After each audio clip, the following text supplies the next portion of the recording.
All right, Rush Hour Podcast, episode 40. I think it's 45. That's I'm amazing, man. TW. This is Justin. We're two tech guys, non technical, out here spitting game. We're going to give you updates on what's happening in the tech world.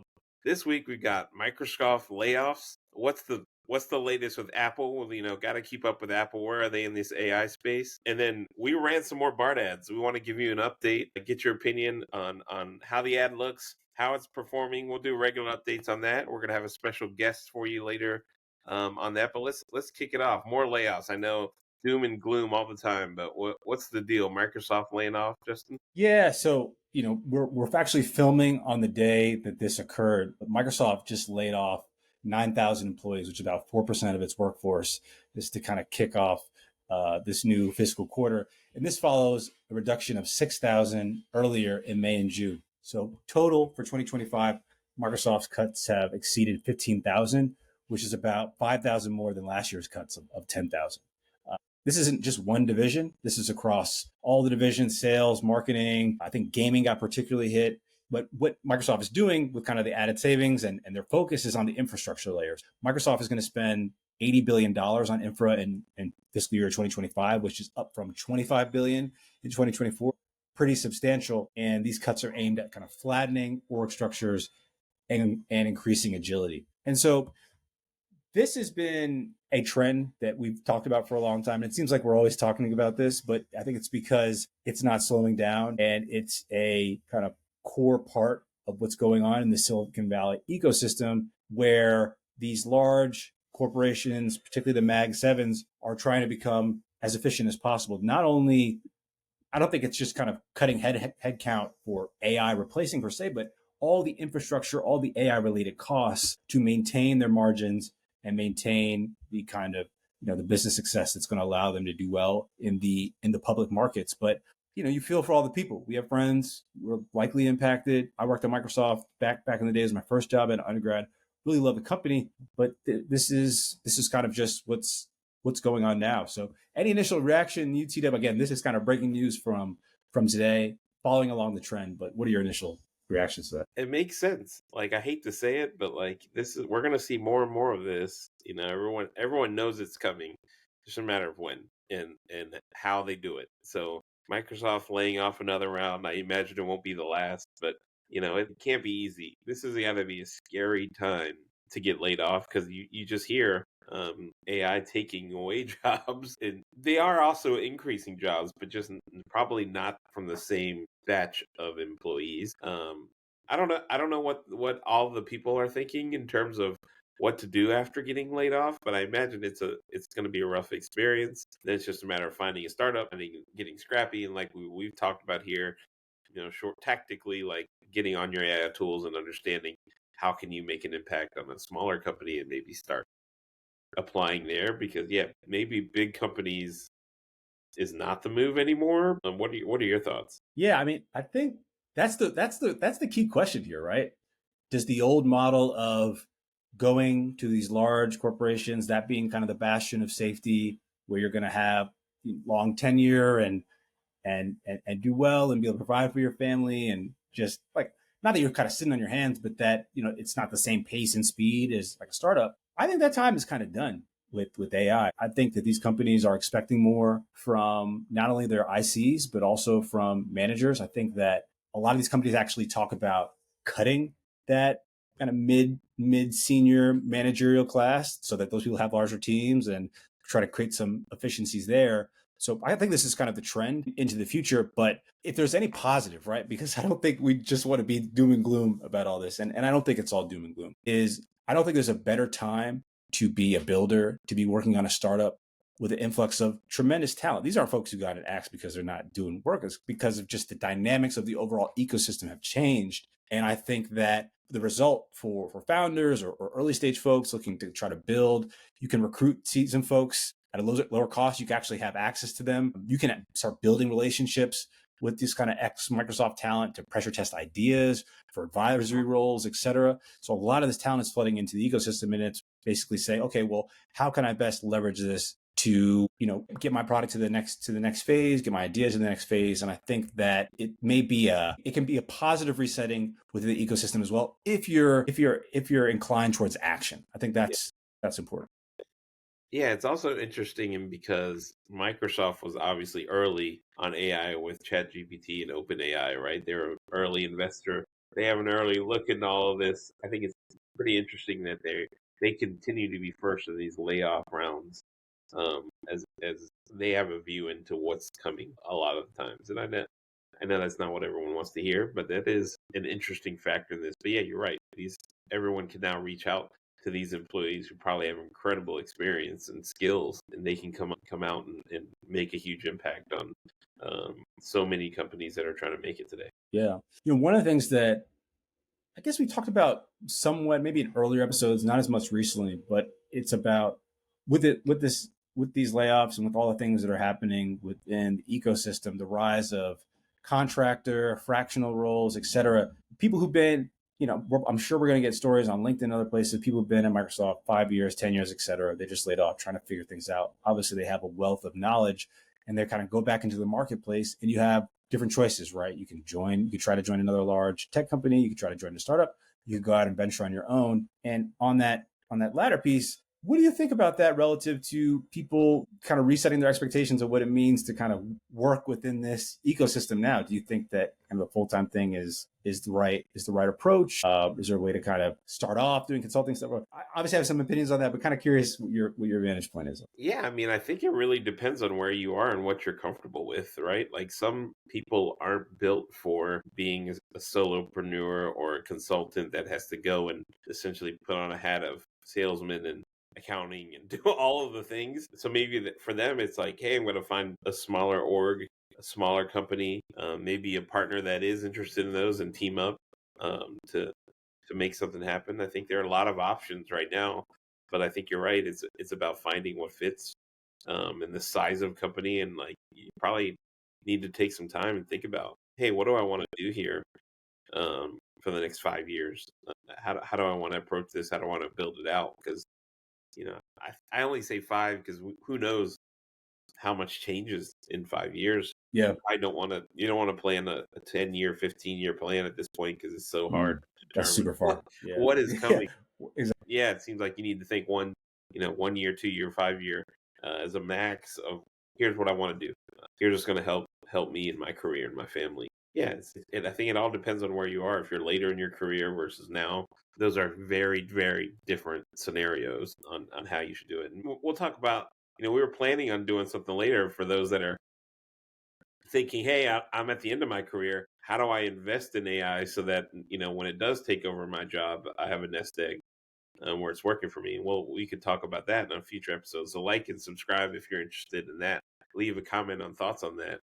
But the next topic, Apple's AI. What do you got there? I know they're working on something. What are you hearing? Yeah. So, and we touched upon this a bit in the last episode, but coming out of WWDC, there have been a lot of conversations and news around Apple and what they're doing in AI, and if they're on the ball. And typically, Apple is kind of a fast follower. That's been their model. They're not necessarily coming out with the first product, but they're coming out with the best product, and they're looking at all the signals in the market to do that. And that's kind of been the tried and true method that they've used for innovation. But recently, Bloomberg talked about the fact that they have been in talks with OpenAI and Anthropic to power Siri after a lot of internal delays and pretty underwhelming progress on their own LLMs. So apparently, they have internal project called LLM Siri. It won't be ready until I think 2026 or later, but it would essentially allow OpenAI and Anthropic to train on models within Apple's own infrastructure. And so,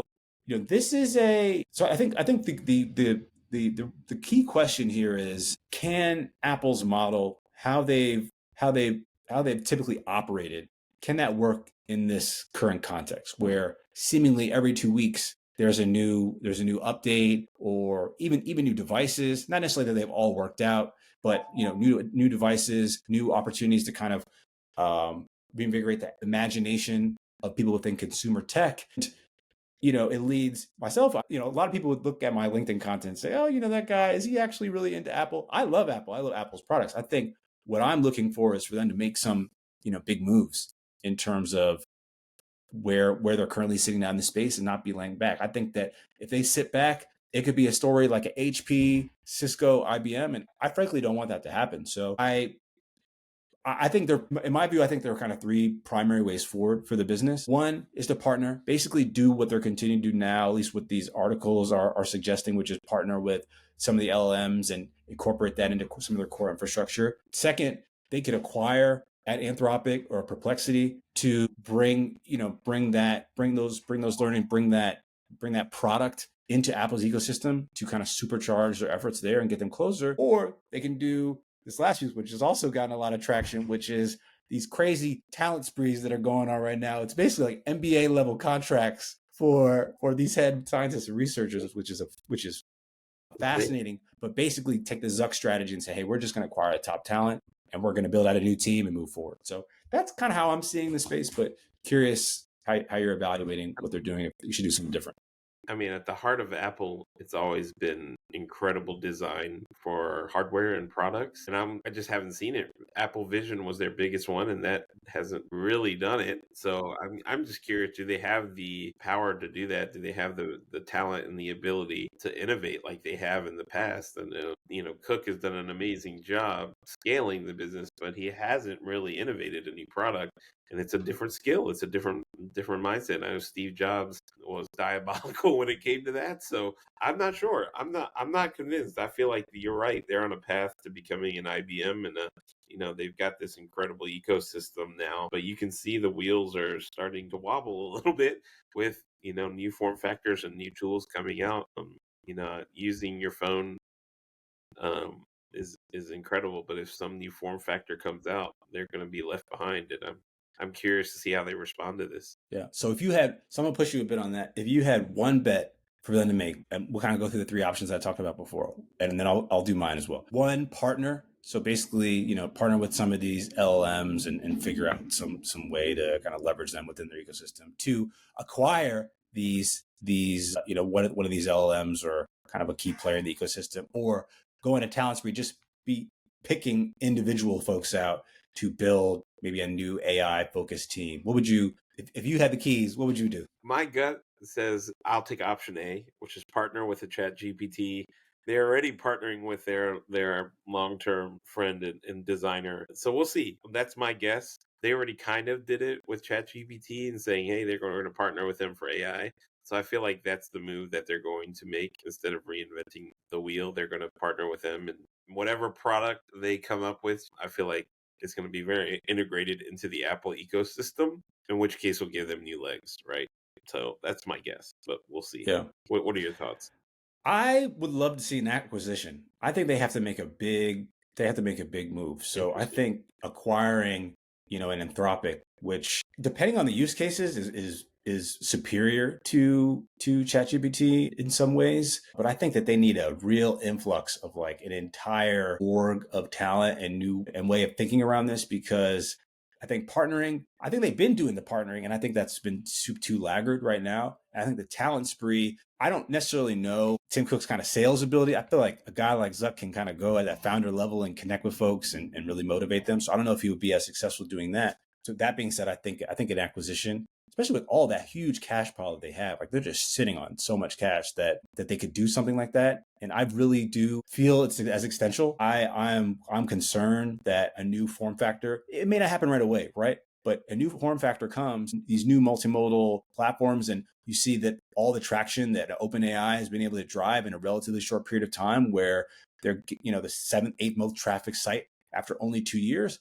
All they need is like some device to connect into that ecosystem. It may not be the iPhone at first, but it may AirPods or something like that, or some other part of the ecosystem that's still $1 billion to $3 billion part of their overall ecosystem. And I'd love to see them get ahead of that. I'd love to see them continue to be on the forefront, but I'm concerned. Yeah, I think anyone who's invested in Apple has got to be concerned and watch them just with product launches and user. Like, you don't need to update your phone as frequently as you used to. It doesn't feel like the innovation is there. Like you don't know the difference if you have 14, 15, 16, whatever we're on. I don't even know what we're on anymore. There used to be a moment you go wait in store and Right? iPhone. Yes. Now it's like I'll update when this one doesn't work anymore, and that's amazing because you are updating it. It's just like, not quite there all the way. I think you're right. It depends on the form factor. I think that's going to be really interesting to see and see how that shakes out. And maybe there's going to be an Apple robot comes out first that nobody sees coming. Hey, we'll see, man. I mean, they had that. I forget exactly how. We'll have to go back. Maybe we'll add it in the show notes later of how much they spent on that autonomous car, or like there was some Apple car they're working on Yeah, that they entirely scrapped. yeah, Tens of billions of dollars or whatever they spent on that. And I'm like, yeah, cars. that would have been just fire, right? Like it just seems that they're tepid. I don't know. I, I'm not saying I'm necessarily smarter than any of the folks at Apple, by the way. If you're watching this, I honestly and earnestly want to see the team. I'm just nervous because I'm used to seeing, like, at this point, new product lines or new Right. ways of kind of reinvigorating the ecosystem. And maybe as an elder millennial, that's just kind of what I got accustomed to And from. maybe they are working on something behind the door. I mean, the humanoid robot is obviously a form factor everyone's talking about. So maybe they're in the lab working on that and not telling anyone. That'd be crazy if they unveiled a humanoid robot before Yeah, anyone else. So we'll see. we'll see. You're right. They have the resources, then they can do things that not many people can. So it'll be really interesting to see what I imagine they're not just going to go away in the next 10 years. They're going to be Now, a force to be reckoned with. I mean, it is Apple. So, yeah, so we'll see. our last topic, our new BART ad. I'll put it up right here. Here's our BART ad. As you can see, it is heavy. It's got both our faces the first time. Here's our last one. Here's the new one. I'll put them side by side so you can see.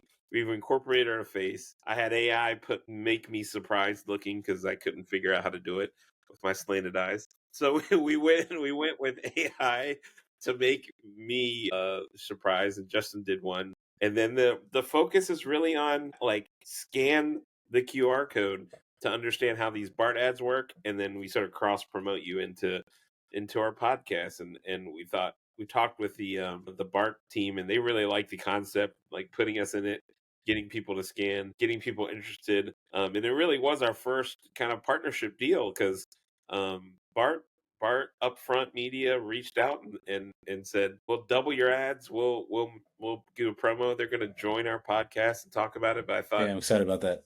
we've been live since June 23rd, and how many people have scanned it of the 100 ads that are on there, and I think it's 200,000 riders a day. We got 45 views so far. The average person has watched about 1 minute of the video that is exclusive, only available through that QR code scan. We didn't link to an existing ad like we did last time. This time we're just linking to an exclusive video, and we're tracking that. So we got 45 views, 53 minutes on average view, which is like 40 some percent of the actual video, which is pretty good. And then direct subscribers, we've only gotten one so far, but when we look at our overall subscriber count, it continues to rise. I think now we're at 248. It's I think pretty we're at good. 252. Or 252 now. Yeah, Yeah, we got a few more since I last checked. So this is great. Like we're moving ahead. When we started this thing, the BART ads, the first round of BART ads, I think we're in double digits. We were like, I want to say 70. We can go back and look. I think we're at 60 or 70. So now we're 252. And let's see, it just started. We're now 1 week in, and I know it's a holiday yeah. coming up here, and we had a holiday, right before it started. So maybe middle of June, we'll see what ridership looks like and see what we can do. What are your thoughts so far? What is your guess on what this will do? I don't know if I have a guess on like what it will do per se. I think that what we've seen is when people do view the ad, it's like very high intention. For us, it's like that. We want people to actually watch the content when they're coming through. And what we don't know necessarily is like if we're getting any, we may not be getting subs like right through that initial scan, but we may be getting after as people watch more of our content. So this is kind of the first entry point. But I think what's really interesting, just to take a step back, is I'm very fascinated about kind of experiential type, out of home advertising, and how much more important that will become down the line as search habits and other behaviors online change, or people aren't like going to Google search and they're doing it all through these LLMs, and there's just fewer impressions that are happening there. Maybe you can getting it on like on the social UGC piece of people being able to get impressions. Otherwise, it's going to be out of home. So I feel like we're getting an interesting entry point to like what how do we just improve each time? How do we get incremental traction there?